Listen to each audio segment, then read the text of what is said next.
Donc ce matin, nous lisons dans l'Évangile selon Luc, au chapitre 2.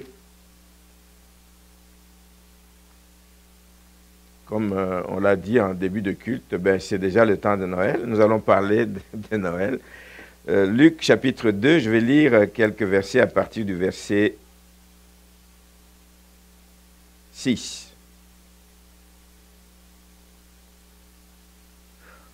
Luc 2, à partir du verset 6. « Pendant qu'ils étaient là, le temps où Marie devait accoucher arriva, et elle enfanta son fils premier-né. Elle l'emmaillota et le coucha dans une crèche, parce qu'il n'y avait pas de place pour eux dans l'hôtellerie. Il y avait dans cette même contrée des bergers qui passaient dans les champs les veilles de la nuit pour garder leurs troupeaux. Et voici, un ange du Seigneur leur apparut, et la gloire du Seigneur resplendit autour d'eux. Ils furent saisis d'une grande frayeur. Mais l'ange leur dit, « Ne craignez point, car je vous annonce une bonne nouvelle, qui sera pour tout le peuple le sujet d'une grande joie. C'est qu'aujourd'hui, dans la ville de David, il vous est né un sauveur, qui est le Christ, le Seigneur. Et voici à quel signe vous le reconnaîtrez. Vous trouverez un enfant emmailloté et couché dans une crèche. » Amen. Je vais m'arrêter là. Je vais vous asseoir.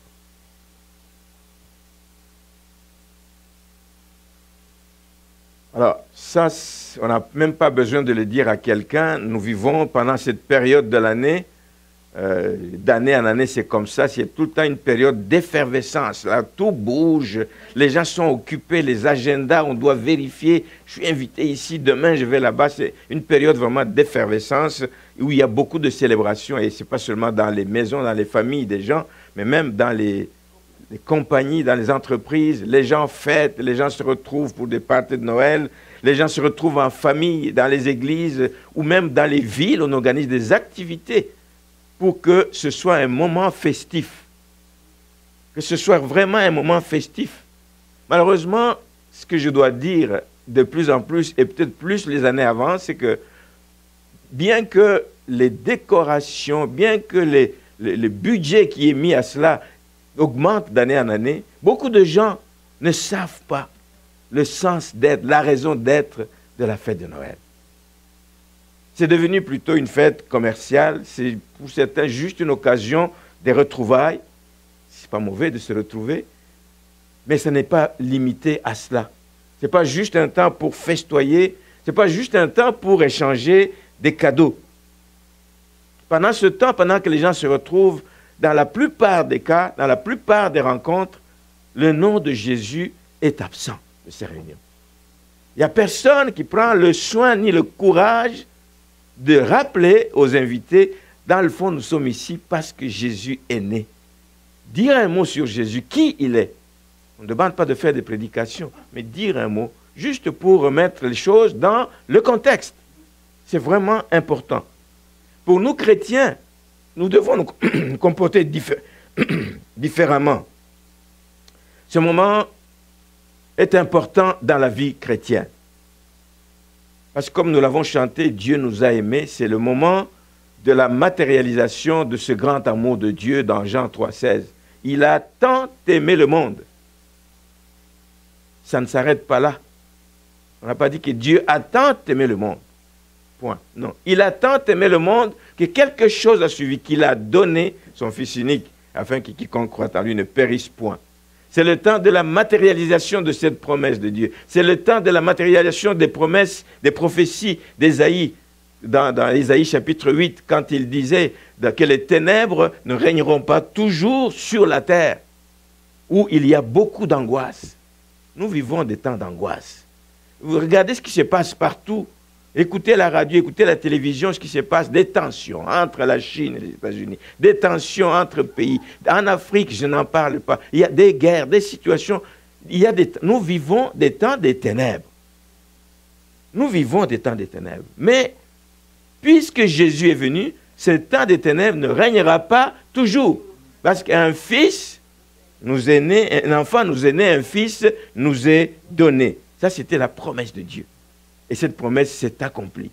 Voilà pourquoi, même si nous vivons ces temps de turbulence, mais nous savons que Jésus s'occupe des siens. Jésus s'occupe de ceux qui s'attendent à lui. Jésus s'occupe de ceux qui vivent des temps difficiles.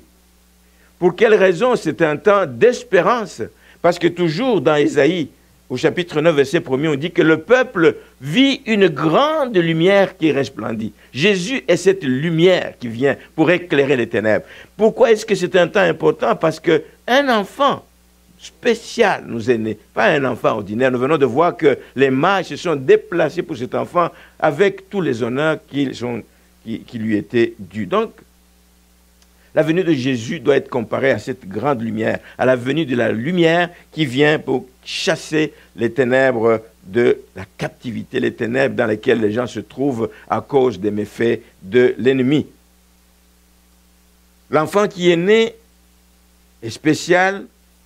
Ce fils est le sujet d'une grande joie parce qu'il est porteur d'espoir. Il n'est pas juste né et puis l'histoire s'arrête là. Il est porteur d'espoir, il est porteur de salut.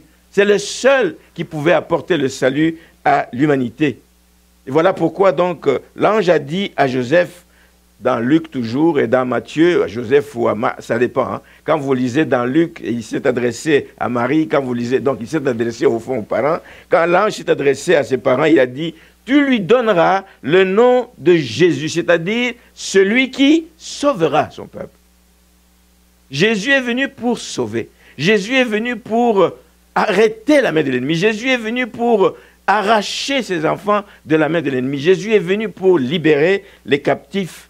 Il est venu sortir son peuple qui traînait dans la boue du péché. Et pourtant, dans la Bible, il n'y a pas que ce nom. On lui a dit, vous donnerez le nom de Jésus.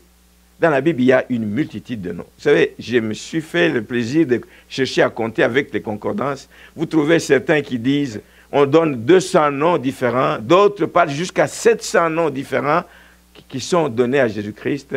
Il y a des attributs qui lui sont donnés. Il y a tellement de noms qui lui sont donnés. Mais chacun de ces noms, chacun de ces attributs, c'est pour nous permettre de le contempler dans toute sa gloire. Chaque rayon de sa gloire doit être connu. Voilà pourquoi il y a des aspects tellement différents de Jésus qu'on ne finira pas de le décrire, on ne finira pas pour dire qu'on l'a découvert dans toutes ses parties. Il a tellement de noms. Et je pense que vous aussi, vous pouvez lui donner un nom par rapport à une situation que vous vivez. Il a fait quelque chose de spécial pour vous. Vous êtes seul à réaliser que c'est Jésus-Christ qui est intervenu dans cela. Vous pouvez lui donner un nom. Amen. Amen. Tellement de noms qui nous permettent de le contempler dans toute sa gloire. Tellement de noms qui nous permettent de décrire comment il agit. Il guérit. Il libère. Il sauve. Il protège. Il parle. Il accompagne. Il se révèle. Il y a tellement de noms qu'il fait dans la vie des différents individus. Il peut sauver, il peut guérir, il peut libérer, il peut laver. Il lave les gens. Il nous rend plus blancs que neige. Amen. De tous nos péchés. Beaucoup de noms sont donc attribués. Je vais lire quelques versets. Prendre juste quelques exemples pour voir. Et nous allons nous baser essentiellement sur ce qu'a dit Ésaïe. Ésaïe dans le chapitre 7 d'abord. Le verset 14 nous dit ceci. C'est pourquoi le Seigneur lui-même vous donnera un signe. Voici, la Vierge deviendra enceinte, elle enfantera un fils et elle lui donnera le nom d'Emmanuel. Ce qui signifie Dieu avec nous. Il ne pouvait pas y avoir de meilleure promesse de dire que je ne vous ai pas abandonné. Je vous envoie mon fils pour vous montrer que je suis avec vous. Pour montrer qu'il est accessible. Dieu avec nous, ça veut dire que Dieu est accessible. Quand j'ai besoin de lui, je m'approche de lui, je m'adresse à lui, il m'écoute et il m'exauce. Et Jésus lui-même, quand il est venu sur terre, il a dit que je m'en vais, mais je serai avec vous. Je suis. Il n'a pas dit je serai. Je suis avec vous tous les jours jusqu'à la fin des temps. Jusqu'à la fin des temps. Emmanuel, Dieu avec nous. Nous avons dans Ésaïe, le chapitre 9, au verset 5, il dit « Car un enfant nous est né, un fils nous est donné, la domination reposera sur son épaule. » Regardez les noms qu'on lui donne. il est admirable. C'est quelqu'un qui va produire de l'étonnement autour de lui. Il est admirable. Il est conseillé parce qu'en lui réside la sagesse et l'intelligence. Il a l'esprit de sagesse et d'intelligence en lui. Voilà pourquoi il est le meilleur conseiller qui puisse jamais exister.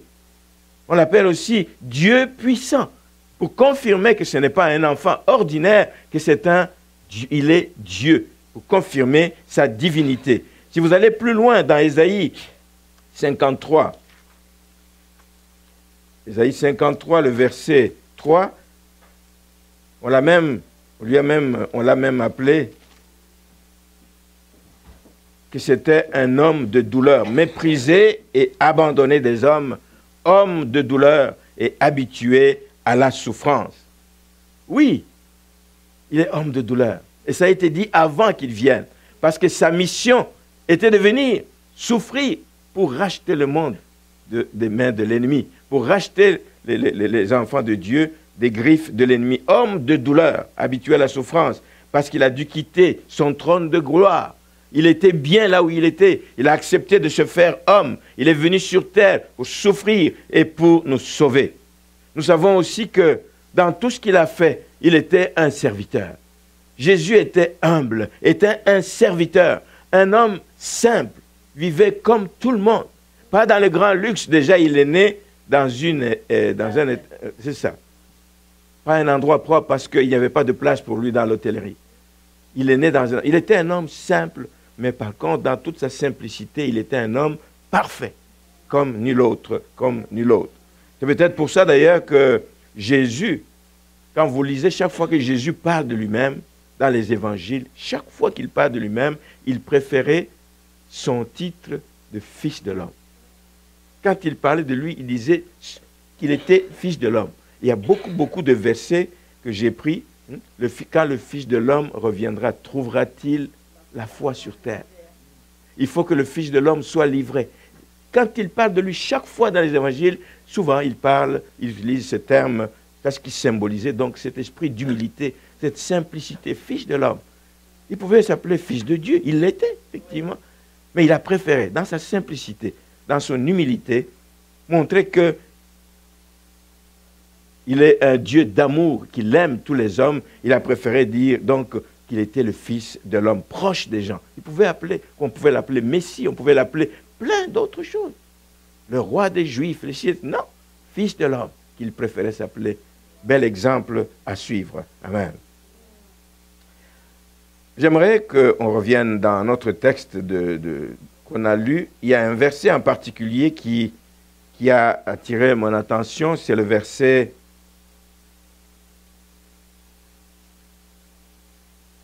10. Verset 10. Mais l'ange leur dit, ne craignez point, dit au berger, ne craignez point, car je vous annonce une bonne nouvelle, qui sera pour tout le peuple le sujet d'une grande joie. Il y a 3 aspects du message de l'ange sur lesquels je voudrais m'attarder un petit peu ce matin. 3 aspects que l'ange souligne. C'est que la venue de Jésus est une bonne nouvelle. C'est une bonne nouvelle, frères et sœurs. Amen. C'est une bonne nouvelle. Mais il ajoute que cette bonne nouvelle sera pour tout le peuple. Ce n'est pas seulement pour vous, à qui je me présente, mais cette bonne nouvelle est pour tout le peuple. Tout le monde est concerné par cette bonne nouvelle. Et la 3e chose qu'il ajoute, c'est que cette bonne nouvelle, qui est pour tout le peuple, ça va être le sujet d'une grande joie. Wow. D'une grande joie. Et c'est ce que nous allons essayer de voir ce matin. Donc, d'abord, la naissance de Jésus est une bonne nouvelle. Et oui, et quand on pense aujourd'hui au temps que nous vivons, c'est vraiment une bonne nouvelle de savoir qu'au-delà de tout ce qui fait mal, au-delà de tout ce qui s'écroule, au-delà de toutes les menaces de guerre qu'il y a, au-delà de toutes les tensions qu'il y a à travers le monde, il y a quand même quelque part une bonne nouvelle sur laquelle on peut s'accrocher. C'est que Jésus est né. Et puisqu'il est né, il y a des choses qui sont appelées à changer. Il y a les ténèbres qui doivent disparaître, les choses doivent aller, Seigneur, différemment. La Bible nous a dit que la venue de Jésus annonce la fin des ténèbres sur la terre. Les ténèbres ne régneront pas toujours parce qu'un fils nous est né. La bonne nouvelle, c'est ça. Les ténèbres, oui, ils vont apparaître, mais ils ne régneront pas toujours. Ils ne régneront pas toujours dans la vie des gens qui vivent des choses difficiles. Les ténèbres ne régneront pas toujours dans la vie de ceux qui ont le cœur brisé. Les ténèbres ne régneront pas toujours dans la vie de ceux qui sont malades. Les ténèbres ne régneront pas toujours dans la vie de ceux qui sont écrasés. Les ténèbres ne régneront pas toujours dans la vie de ceux qui se sentent abandonnés par leur famille, des enfants, des femmes qui sont abandonnées, etc., etc. Les ténèbres ne régneront pas toujours. Voici la bonne nouvelle. Ceux qui ont le cœur brisé peuvent se dire « Merci Dieu parce que tu nous as envoyé Jésus-Christ. » Voilà la bonne nouvelle qui nous soutient, qui nous permet encore de tenir ferme et de continuer à marcher tête haute malgré tout. Parce qu'il y a une bonne nouvelle. Parce que Jésus est né, tu vas relever la tête. Parce que Jésus est né, tu ne vas pas marcher comme quelqu'un qui est désespéré. Parce que Jésus est né, tu as de l'espérance. Parce que Jésus est né, tu crois que les choses vont changer à un moment donné. La bonne nouvelle. La bonne nouvelle. Il est venu pour ceux qui ont le cœur brisé. Si nous allons dans Isaïe 61, il est venu pour consoler ceux qui sont affligés. Il y a tellement de choses qui affligent les gens dans ce monde. Il y a tellement de situations difficiles que les gens traversent. Que peut-être de nos yeux, nous ne voyons pas, mais parce qu'ils vivent ça intérieurement. C'est caché. La personne sourit, mais vous ne savez pas ce qu'elle vit à l'intérieur. Mais la bonne nouvelle, c'est que Jésus connaît toutes ces situations. Il est venu pour ceux qui se sentent affligés. Il est venu pour proclamer la liberté aux captifs. Aux frères et sœurs, regardez le nombre de captifs qu'il y a. Si nous commençons par nos familles, si nous regardons la société, captifs de sexe, captifs de drogue, captifs de boissons, de toutes sortes de choses. Mais Jésus est venu, voici la bonne nouvelle, Jésus est venu pour proclamer la liberté à ses captifs. Jésus est venu pour apporter la délivrance à ceux qui sont enchaînés, les prisonniers, ne peuvent pas bouger. Il y a toutes sortes de prisons, toutes sortes de prisons. La prison, ce n'est pas seulement les barreaux, 4 murs, il y a toutes sortes de prisons sur le plan spirituel. Il y a toutes sortes de choses qui bloquent les gens, qui les empêchent d'avancer, qui les empêchent de faire la volonté de Dieu, qui les empêchent de jouir de ce que le Seigneur a prévu pour eux. Il y a tellement de prisons desquelles nous voudrions que tout ce monde-là sorte. Alléluia. La bonne nouvelle, c'est que Jésus est là pour ça. Nous allons voir que pour que cette bonne nouvelle ait des effets, il va falloir que cette bonne nouvelle soit connue. C'est pour ça que l'ange dit, cette bonne nouvelle est pour tout le peuple. Tout le peuple. Est-ce que c'est tout le peuple dans la contrée où Jésus est né? Est-ce que c'est tout le peuple en Israël seulement? Est-ce que c'est tout le peuple dans les pays du Moyen-Orient? C'est tout le peuple, y compris ceux d'aujourd'hui. Le message doit être transmis de génération en génération. La bonne nouvelle, elle est là pour libérer. La bonne nouvelle, elle est là pour faire du bien aux gens. Cette bonne nouvelle concerne donc tout le peuple. Ça, il y a une responsabilité que nous avons. Une responsabilité que nous avons pour que cette bonne nouvelle soit connue de tout ce monde. Il faut qu'elle soit propagée. Il faut que les gens qui sont dans les chaînes sachent qu'il y a quelqu'un qui est prêt à les libérer, qu'il y a quelqu'un qui est prêt à les sortir de cette misère, qu'il y a quelqu'un qui est prêt à les rendre réellement libres. Donc ce n'est pas seulement à Israël que l'ange s'adressait, tout le peuple, c'est encore vrai aujourd'hui. Le monde entier a besoin de l'entendre. Le monde entier a besoin d'accueillir cette bonne nouvelle. C'est la bonne nouvelle, si on ne l'accueille pas, en quoi elle est bonne? Il faut qu'on l'accueille, il faut qu'on y croie. Et Jésus est cette bonne nouvelle. Il faut que donc les gens accueillent Jésus-Christ pour que la paix des cœurs soit là. Amen. Pour que la paix véritable règne dans leur vie et tout autour de nous. Et la paix qu'il faut, ce n'est pas la paix des armes, la cessation des guerres seulement, mais c'est vraiment la paix avec Dieu.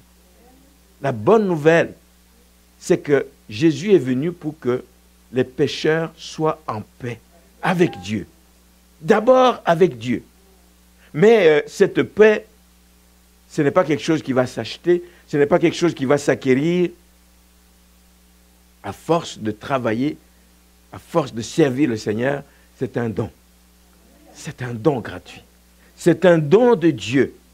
Mais c'est un don qui est donné, si nous lisons dans Luc chapitre 2, le verset 14, « Gloire à Dieu dans les lieux très hauts et paix sur la terre parmi les hommes qui l'agréent. »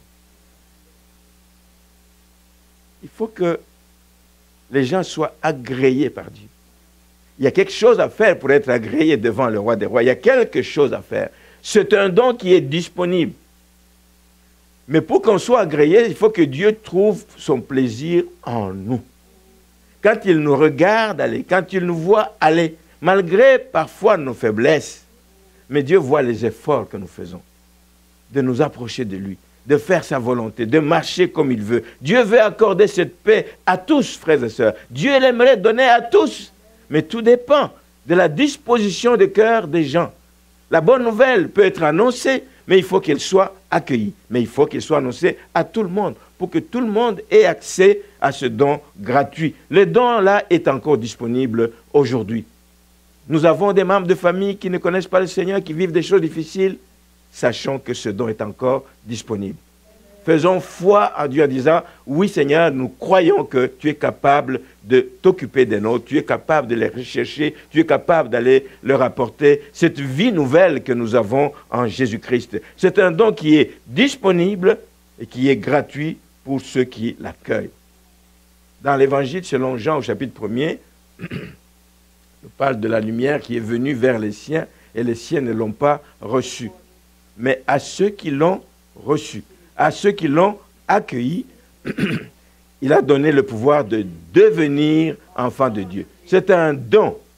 C'est donné gratuitement. Mais à ceux qui l'accueillent, on a le pouvoir de devenir enfants de Dieu. Donc tout le monde là qui est encore dans les chaînes a la possibilité de devenir enfant de Dieu parce que la bonne nouvelle est encore disponible aujourd'hui. Alors nous devons la faire entendre régulièrement et sans jamais nous fatiguer. Amen. Nous devons donc apporter cette bonne nouvelle au loin. Cette bonne nouvelle doit être annoncée à tout le peuple. C'est pour ça que même quand Jésus est venu, quand il a commencé son ministère ici-bas, il a envoyé ses disciples d'aller à travers tout le monde. Aller par tout le monde, annoncer cette bonne nouvelle. Allez par tout le monde prêcher la bonne nouvelle de l'Évangile. Allez-y. Toute la création doit l'entendre. Les disciples ne sont plus là, mais il y a des gens qui ont continué. Jean-Baptiste, évidemment, pendant ce temps, lui aussi a fait sa part. Jean-Baptiste a fait sa part. La Bible nous dit que voici la voix de celui qui crie dans le désert. Il criait même dans le désert, pour que même dans le désert, s'il y avait encore quelqu'un qui pouvait être là, qu'il entende qu'il y a une bonne nouvelle de Jésus-Christ qui arrive. Jean-Baptiste a fait sa part. Les disciples ont fait leur part. Ils l'ont fait dans les localités où ils habitaient, ils l'ont fait dans leur famille, ils l'ont fait autour d'eux, mais ils l'ont fait même quand ils étaient persécutés. Dans le livre des Actes des Apôtres, on sait que l'évangile s'est étendu. Cette bonne nouvelle est arrivée jusqu'aux extrémités de la terre, parfois à cause de la persécution. Les gens fouillant la persécution partaient avec cette bonne nouvelle et ils l'amenaient là où elle n'était jamais arrivée. Donc même dans des temps difficiles, regardez l'histoire de Paul. Tous les voyages missionnaires qu'il a fait. Paul a fait sa part. Paul a même été accusé faussement. Nous lisons ça dans Actes des Apôtres. D'abord, si nous lisons au chapitre 8, nous allons voir ce que je viens de dire, le verset 4 nous dit ceci, que ceux qui avaient été dispersés, les disciples, ceux qui avaient été dispersés allaient de lieu en lieu annonçant la bonne nouvelle de la parole. La persécution peut servir à ça aussi. Mais lisons au chapitre 21 maintenant des Actes. Acte 21, c'est ça qui nous parle de ce que Paul a subi. C'est juste un exemple, un des exemples de tout ce qu'il a connu comme problème. Actes des Apôtres, chapitre 21. On le voit au verset... Je vais lire à partir du verset 27 qui nous parle de son arrestation. À la fin de 7 jours, les Juifs d'Asie, ayant vu Paul dans le temple, soulevèrent la foule, toute la foule, et mirent la main sur lui en criant « Homme israélite, au secours! Voici l'homme qui prêche partout et à tout le monde contre le peuple, contre la loi et contre ce lieu. Il a même introduit des Grecs dans le temple et a profané ce saint lieu. Quel mensonge! Quel mensonge! Ça rentre dans les persécutions que Paul a subies. Mais au moins, il a le mérite que l'on reconnaisse ce qu'il a fait. Voici l'homme qui prêche partout. Voici l'homme qui prêche à tout le monde. Il ne prêche pas contre le peuple, il prêche la bonne nouvelle. Et ils le considèrent comme pas une bonne nouvelle parce qu'ils sont fermés dans leurs croyances, mais il prêchait partout et à tout le monde. Aujourd'hui encore, vous entendez parler des chrétiens qui sont martyrisés dans des pays comme le Pakistan, des pays musulmans et autres, etc., en Inde, des maisons brûlées, des églises brûlées, des quartiers brûlés, parce qu'il y a des chrétiens dans des pays en Afrique, il y a en République centrafricaine, il y a des luttes qui durent des années entre musulmans et chrétiens, maisons brûlées à cause de leur foi, parce qu'ils continuent à proclamer Jésus-Christ est Seigneur, Jésus-Christ est le Sauveur de l'humanité. Amen. Des martyrs existent encore aujourd'hui à cause, parce que c'est des gens qui ne se taisent pas. Frères et sœurs, l'appel qu'il y a ce matin, c'est celui-là. C'est que la bonne nouvelle, nous ne la gardons pas pour nous, nous la partageons, afin que tout le monde puisse donc l'entendre. Il prêchait partout et à tout le monde. La troisième chose que nous voyons dans le texte que nous avons lu de Luc, c'est que cette bonne nouvelle sera le sujet d'une grande joie. C'est curieux. Pourquoi ils ont dit le sujet d'une grande joie? Pourtant, il y a beaucoup de sujets de joie dans la Bible. Hein? J'ai pensé à Néhémie. Quand on a fini de reconstruire la muraille, le peuple s'est réjoui. On va lire ça. Néhémie chapitre 12. Néhémie chapitre 12. Le verset 43. Donc, ils ont fini de reconstruire la muraille. Et au verset 43, on dit, on offrit ce jour-là de nombreux sacrifices et on se livra aux réjouissances. C'était un sujet de joie d'avoir reconstruit, rebâti la muraille de Jérusalem qui avait été détruite. Donc, car Dieu avait donné au peuple un grand sujet de joie. Il y a beaucoup de sujets de joie dans la Bible. Quand nous rentrons dans Luc, chapitre 15, cette fois-ci, Luc chapitre 15, le verset 10, on va voir aussi un autre sujet de joie. De même, je vous le dis, il y a de la joie devant les anges de Dieu pour un seul pécheur qui se repent. Il y a la joie, un autre sujet de joie. Si nous allons dans l'épître de Jacques, chapitre 1er, Jacques 1er, le verset 2, et ça c'est spécial, par exemple.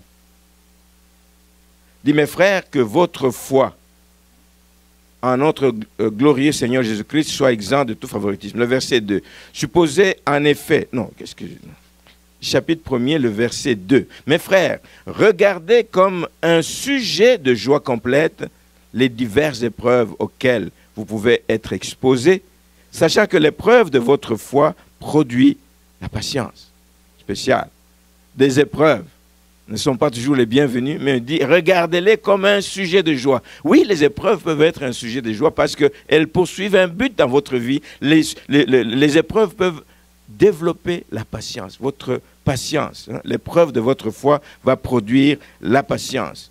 L'épreuve de la foi, donc, peut produire aussi, donc, doit être considérée comme un sujet de joie. Mais vous pensez aussi, un dernier point que j'ai noté ici, c'est le jour des noces de l'agneau que nous attendons, nous aspirons, nous attendons ce jour-là tous où nous allons nous retrouver l'épouse de Christ autour de la table pour les repas, les noces de l'agneau. Il va y avoir une joie indicible dont parle Apocalypse, le chapitre 19, verset 7. Je ne vais pas le lire. La joie pour les noces de l'agneau auront lieu et ça va produire une joie extraordinaire de nous retrouver. Tous ceux qui auront combattu, tous ceux qui auront résisté, tous ceux qui ont tenu ferme, tous ceux qui attendaient le retour de Jésus-Christ, quand nous nous retrouverons ensemble dans la gloire, autour de notre époux. Alléluia. Quelle joie beaucoup de sujets de joie. Dans la vie de tous les jours, vous pouvez aussi évoquer des sujets de joie. Quand vous avez une naissance dans la famille, sujet de joie. Quand il y a un mariage de votre enfant dans la famille, sujet de joie. Amen. Quand il y a un diplôme qui arrive, sujet de joie. Quand on trouve un emploi, sujet de joie. Bien des sujets de joie. Quand il y a même la réconciliation dans la famille, sujet de joie. On prie longtemps pour... Je ne parle plus à mon frère, je ne vois plus ma soeur, il ne veut pas me voir. Le jour où ça arrive, imaginez la joie. Beaucoup de sujets de joie. Mais je dois ajouter que tous ces sujets de joie, malheureusement, sont souvent éphémères. Parce que cette joie du moment vient s'éteindre parce qu'il y a un autre problème qui arrive. On oublie, c'est souvent éphémère. C'est souvent éphémère. Ce sont des joies souvent éphémères à cause des problèmes qu'il y a sur la terre. Mais j'ajoute que par contre, la venue du Messie, voici un sujet de joie qui sera toujours. Il n'y a rien qui peut enlever cette valeur ou cette joie que procure la venue de Jésus-Christ. Il n'y a rien. C'est une joie éternelle. Elle sera toujours un sujet de joie à travers les temps et malgré les circonstances. Malade ou pas malade, la joie de la venue du Seigneur demeure. Parce qu'il est venu, je peux passer à travers. J'ai l'espérance que je peux passer à travers. Je crois que le Seigneur va me visiter. Je crois que le Seigneur va me sortir de ma situation difficile. La joie de la venue du Messie, c'est une joie qui demeure et qui demeurera toujours. Amen. Ma prière pour vous ce matin, frères et sœurs, est que cette joie ne soit pas encore une fois gardée pour vous-même. Que cette joie de Noël ne vous quitte jamais, évidemment, mais au contraire, qu'elle transparaisse à travers votre vie et qu'elle puisse même aller contaminer les autres qui vous voient aller, qui vous voient marcher, qui vont se poser des questions et dire, mais nous vivons les mêmes difficultés que cette personne, mais elle est toujours rayonnante. Nous passons toujours par des temps difficiles. Nous avons tous les deux perdu l'emploi, mais la personne est toujours rayonnante, est toujours souriante et a quelque chose. La joie de la venue du Messie, la joie de Noël doit contaminer les autres, ceux qui nous entourent, dans nos familles. La joie de Noël doit finir par les amener à être attirés à Jésus-Christ. Ce n'est pas juste pour qu'ils disent « Waouh, lui, il est tout le temps joyeux, lui, il est tout le temps joyeux. » Non. Mais il faut que, et le but que nous recherchons, c'est que cette joie, qu'ils se questionnent, qu'ils s'interrogent au point de dire « Je veux aussi la voir. Je veux aussi vivre ce que tu vis et de venir et de donner sa vie à Jésus-Christ. » La joie, la grande joie, c'est un sujet de joie. C'est le sujet de joie qui demeurera toujours. Amen. Et avant de terminer, je vais ajouter un point. Et nous allons regarder ensemble ce qui s'est passé juste après le texte que nous avons lu dans Luc chapitre 2. Nous restons dans Luc chapitre 2, mais nous allons un peu plus loin. Et je vais lire à partir du verset 25. Ça se passe au moment de la présentation de Jésus au temple, donc 8 jours quasiment après. Il est dit ceci au verset 25. « Et voici, il y avait à Jérusalem un homme appelé Siméon. Cet homme était juste et pieux, il attendait la consolation d'Israël. Et l'Esprit Saint était sur lui. Il avait été divinement averti par le Saint-Esprit qu'il ne mourrait point avant d'avoir vu le Christ du Seigneur. Il vint au temple poussé par l'Esprit. Et comme les parents apportaient le petit enfant Jésus pour accomplir à son égard ce qu'ordonnait la loi, il le reçut dans ses bras, il bénit Dieu et dit, « Maintenant, Seigneur, tu laisses ton serviteur s'en aller en paix selon ta parole. Car mes yeux ont vu ton salut, salut que tu as préparé devant tous les peuples, lumière pour éclairer les nations et gloire d'Israël, ton peuple. » Son père et sa mère étaient dans l'admiration des choses qu'on disait de lui.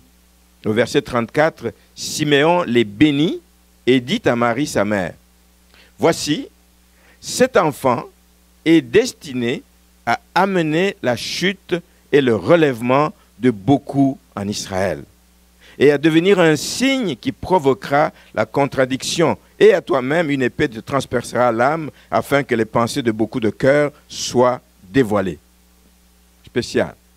L'enfant qui est présenté tout le long comme celui qui est la bonne nouvelle, donc est porteur de cette bonne nouvelle du salut qui est venu dans le monde, celui donc dont la venue est le sujet d'une grande joie, devient ici, 8 jours après, une révélation qui lui est donnée par le Saint-Esprit. 8 jours après, il le présente, il dit ceci à ses parents, que cet enfant est un signe qui provoquera la contradiction. Dans d'autres versions, et ailleurs dans la Bible, on parle que cet enfant est une pierre d'achoppement pour plusieurs personnes. Lui qui vient apporter la joie, mais il va être un sujet qui va provoquer la contradiction. Il va être une pierre d'achoppement. Et Jésus l'a confirmé quand il est venu, quand il faisait son ministère dans Luc chapitre 12, le verset 51, il dit « Je ne suis pas venu apporter la paix sur la terre. » Certainement pas la paix comme le monde l'entend, c'est cela, hein? Mais je suis venu apporter l'épée, ou dans d'autres versions, je suis venu apporter la division. Ici, on comprend que l'épée, ce n'est pas l'épée pour trancher la tête des gens, c'est l'épée dans le sens de la parole de Dieu, parce que la parole de Dieu est qualifiée de l'épée à double tranchant. C'est ça la parole de Dieu. Donc, je suis venu apporter l'épée. Je suis la parole vivante. Je suis venu. Ce que j'apporte dans ce monde va créer la contradiction. Les gens vont se heurter. Ça va être une pierre sur laquelle ils vont achopper. Ça va être quelque chose qui va troubler, qui va déranger, qui va créer la division. De là où la bonne nouvelle sera proclamée, elle va provoquer la division. Et nous le vivons, frères et sœurs. Est-ce que Jésus est venu pour l'unité? C'est la question qu'on peut se poser. Ce qu'il dit qu'il va apporter la division. La division, il va l'apporter dans la société. Nous sommes dans une société divisée aujourd'hui. Divisée sur le sens de certaines valeurs. Ce qui était bien dans le temps est mal aujourd'hui. Ce qui était mal est devenu bien. Une société divisée. Tout le monde n'est pas d'accord avec cette orientation et cette tendance. Donc il y a deux camps. Il y a des gens qui continuent à voir le bien comme bien. Il y a des gens qui voient le bien comme mal. Il est venu apporter la division. Il y a des gens qui confirment la parole de Dieu. Il y a des gens qui se conforment à la parole de Dieu. Mais il y a des gens qui la rejettent. Il y a des gens qui tolèrent le mal, Pourquoi? Parce qu'ils veulent rechercher la paix sociale. On veut l'amitié des gens, on ne veut pas de troubles. On dit non, on accepte. Tout ce qui crée problème, non, on accepte. C'est votre droit. Jésus-Christ est venu apporter la division. La parole de Dieu, là où elle est enseignée, apportera toujours la division. Tout le monde ne va pas l'accueillir comme étant la vérité. Tout le monde ne va pas l'accueillir. Il y a des gens qui vont dire non, qu'est-ce que vous nous racontez là? Allez-vous-en avec cette parole, nous n'avons pas besoin. Nous sommes bien comme nous sommes. La division dans la société. La division entre ceux qui se conforment à la parole de Dieu, ceux qui y tiennent comme étant la boussole qui les guide, ceux qui y tiennent comme étant le chemin, qui leur montre le chemin à suivre. C'est ce que la parole me dit que je fais. C'est là le chemin qu'il m'indique et c'est là que je dois marcher. Mais il y a d'autres qui vont tolérer le mal parce qu'ils veulent encourager cette paix sociale. Il parle de division dans les familles. Le père contre sa fille, la mère contre son mari, le fils contre son père. C'est des choses que nous avons vues. Il va y avoir dans la même famille ceux qui vont croire en Jésus-Christ et d'autres qui ne vont pas croire. Mais est-ce que c'est une raison pour ne pas demeurer membre de famille? Non. Mais pourtant, vous savez que la division va tellement loin par moment où il y a la haine qui naît de ça. Je ne veux tout simplement pas sentir, mon frère, 10 ans, 15 ans, 20 ans, et même la personne peut mourir, tu ne vas même pas aller aux funérailles. À cause de la parole de Dieu. Elle a divisé. Cette division ne se limite pas justement dans la société et dans les familles. Cette division, nous la vivons aujourd'hui dans l'Église du Seigneur. Et c'est triste. C'est triste à dire. Il y en a qui veulent rester fidèles à la parole, qui y croient d'un couvert à l'autre, qui n'arrachent pas de pages, qui ne biffent pas des versets, qui ne changent pas le sens des versets. Il y en a qui tiennent à la parole de Dieu. C'est la vérité et je vais m'y conformer. Des églises qui vont prêcher la vérité basée sur les enseignements des apôtres. C'est ce qui nous a été légué, rien d'autre. Rien d'autre. Rien d'autre. Nous voulons rester fidèles à la Bible. Nous voulons rester fidèles aux enseignements, à la doctrine qui nous a été laissée par les apôtres. Mais il y a des gens qui veulent aujourd'hui réinventer l'Église. Nous sommes au 21e siècle. Frères, nous sommes au 21e siècle. Pas continuer comme par le passé. On doit s'adapter. Quelqu'un me disait, il n'y a pas longtemps, il dit, mais même Dieu, il doit s'adapter. Quelqu'un me disait ça au téléphone. Même Dieu doit s'adapter à ce que la société est aujourd'hui.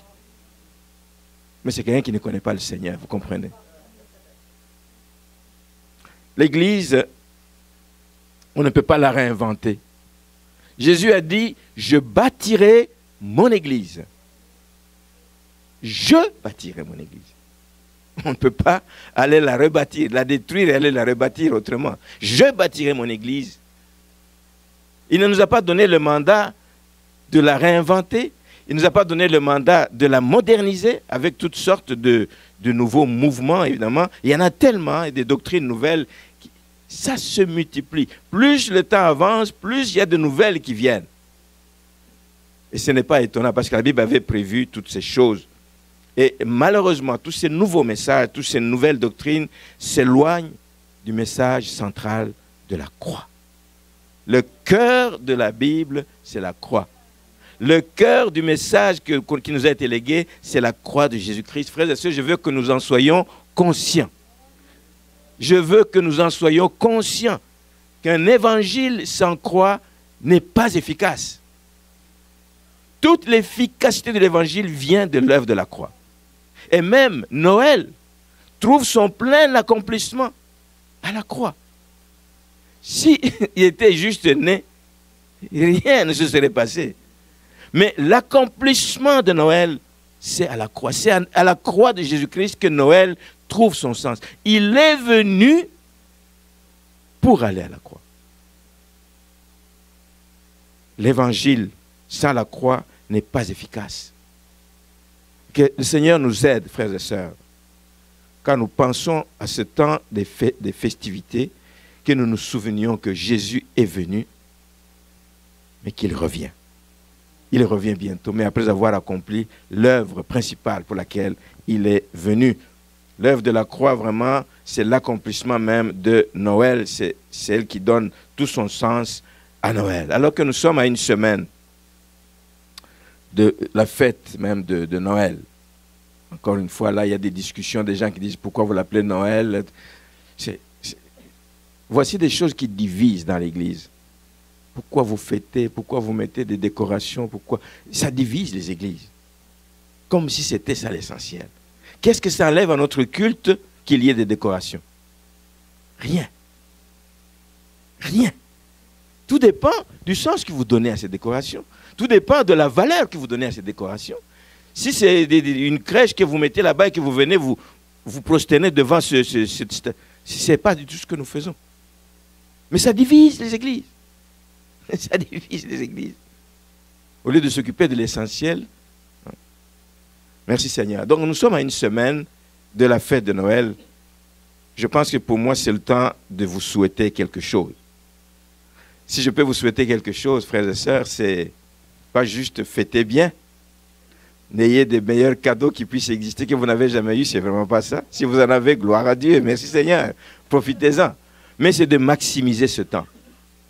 Le souhait que je peux formuler, c'est de maximiser ce temps de réjouissance. Il faut se réjouir, certes, mais il faut maximiser ce temps. Et il faut agir.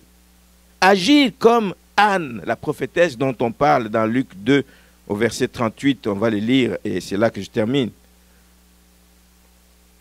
À partir du verset 36, on dit ceci. C'est la suite de ce que nous venions de lire. Donc, pendant qu'on présentait Jésus, il y avait aussi, au verset 36, il y avait aussi une prophétesse, Anne, fille de Phanuel de la tribu d'Azer. Elle était fort avancée en âge et elle avait vécu 7 ans avec son mari depuis sa virginité. Restée veuve, et âgé de 84 ans et ne quittait pas le temple. Oh Seigneur, donne-moi la grâce aussi. Hein?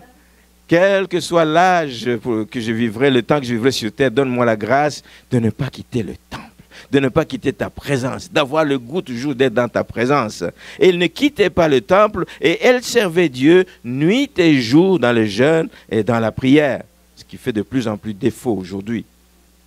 Au verset 38, étant arrivée, elle aussi, à cette même heure, elle louait Dieu pour ce que ses yeux avaient vu, pour ce qu'elle venait d'entendre, et elle parlait de Jésus à tous ceux qui attendaient la délivrance de Jérusalem. Encore, parler, annoncer la bonne nouvelle.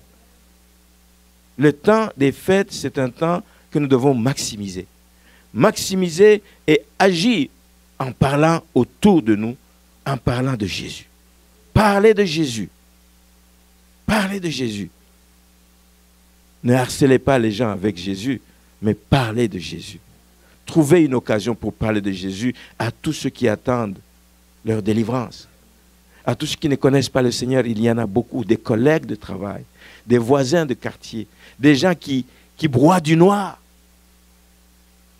des gens qui tournent en rond toute leur vie. Parlez de Jésus pendant ce temps. Voici le souhait que je peux vous formuler. Invitez ces gens. Prenez du temps. Oui, c'était un temps de réjouissance. Prenez du temps avec eux, mais parlez-leur de Jésus. J'ai quelque chose à t'offrir. J'ai une bonne nouvelle à t'annoncer. La bonne nouvelle de Jésus-Christ. J'ai besoin que tu le saches pour qu'il puisse t'en sortir.